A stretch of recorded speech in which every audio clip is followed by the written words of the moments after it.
Hello, my name is Chloe Webber and welcome to my first ever webcast where I'll be looking at topics every week and expressing my own opinions about them. This week, for my first ever webcast, I'm going to be looking at the story of Tess Holliday, who became the biggest supersize model to be taken on by one of the most, high-end sort of agencies there are. And the thing is about her, she's 5'4" and a size 24, so not your most conventional model. Obviously, usually models are over 5'8" and also around a size 0.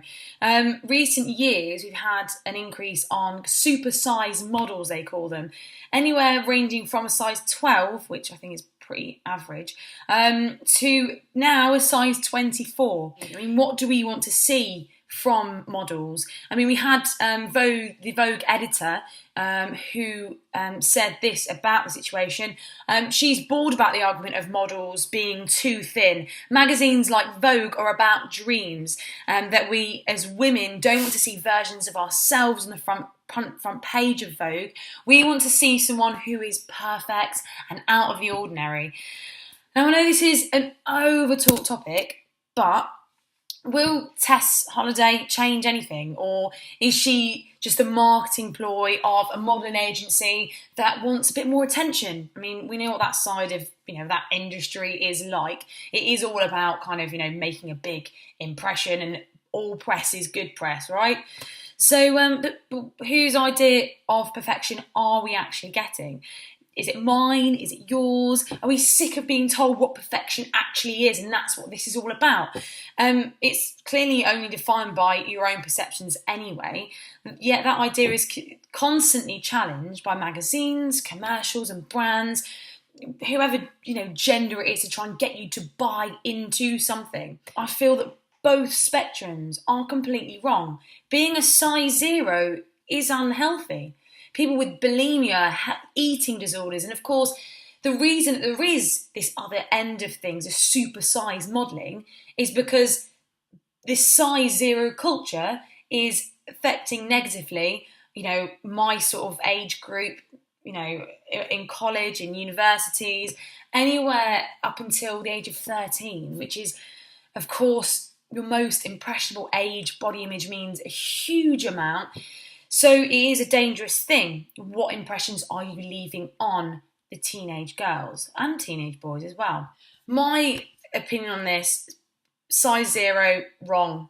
Very, very wrong. There's a huge amount of health risks that can come with that. And of course, you don't want to shame anyone into thinking that they need to be a size 0. I don't think that I'm particularly skinny. I love chocolate and I love cake and all that sort of stuff, and I like eating bad things, but at the same time I like also being healthy. And I think that's the difference here, and that's the kind of battle that we have at the moment in the press a lot of the time. So we have these really super, super, super skinny women that, again, very unhealthy, eating next to nothing.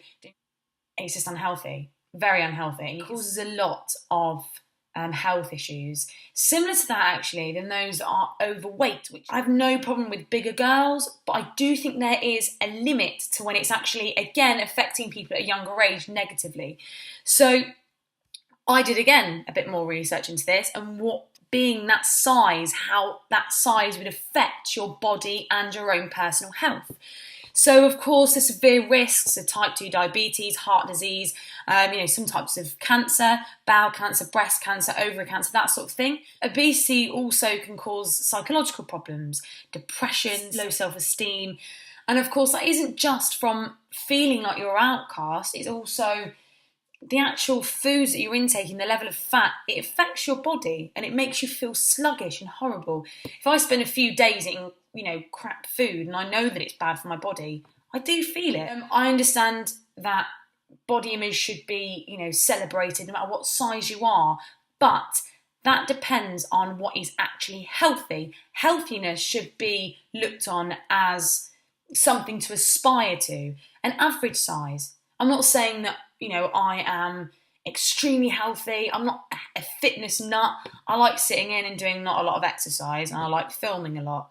There's not really much into that. No one should be ashamed of being the size they are, but people should be aware of their own health and what they can do to make it better, and the risks that are involved with being a certain size, whichever spectrum you're going to. Being size 24 is not okay. Being size 0 is not okay. Yes, you should always celebrate your own body and what you've been given, your looks, whatever it is. You should always feel safe around wherever you are and feel proud of who and what you are and what you look like. Because women do have very varied body shapes, and that's fine. That is absolutely fine, and we all know that, and we should celebrate that, and we should not be embarrassed or feel ashamed of our own bodies. But what we should know and what we should be able to take control of is our own health. And I think a normal size is anywhere between, a size 8, depending on your height, and a size, 16, 18, something around those sort of sizes. I would much prefer seeing someone on the front of Vogue magazine or whatever magazine actually looking happy, enjoying their life, something like that. Someone that looks normal, actually normal, a normal size. You have a size 0, which is dangerous and unhealthy. It causes a lot of problems, very similar problems to those that are on the other side of the spectrum, where their BMI is around, between 30 and 40. Both of these things are unhealthy, but the middle ground isn't, and that's the bit should be praised, not both ends of the spectrum. That's kind of my conclusion on this video, really. So obviously, if you have any opinions of yourself, you may agree with what I've said, you may not agree with what I've said, but do obviously let me know. You can comment below or message me. I'm also on Twitter.